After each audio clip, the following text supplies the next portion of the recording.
日本籍的美国职棒大联盟球星大谷翔平，以签10年7亿美金的契约加入洛杉矶的道奇队。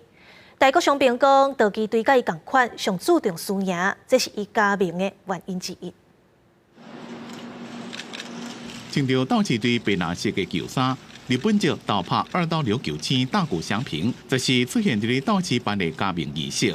大谷甲道奇签一份10年7亿美金的天价合约，因过伊讲，伫咧谈判过程中，有几落支球隊高层有甲伊見過面。お願いしますという契約をしますという決断を伝える、前の日の夜というか、発表したのは次の日のお昼なので、その前の晩ですかね。あとは決断理由ですか？因若到底有偌侪球隊和大谷伫咧境，伊无愿意加讲。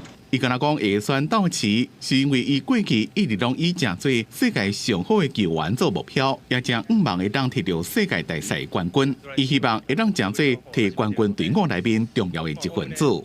先ほども言った通り、ドジャースがこれを持ってるからというよりかは、そうですね、なんていうんですかね、心に残ってる言葉として、オーナーの方もマコールターさんも含めて。この10年間、ドジャースが経験してきたこの10年間を、彼らは全く成功だとは思ってないっていう。根據道奇隊隊醫講，大谷翔平今年9月20時陣，正手有動過手術，應該會當完全好勢，並且喺2024年開幕日上場打擊。同時喺2025年重新個出現2-6。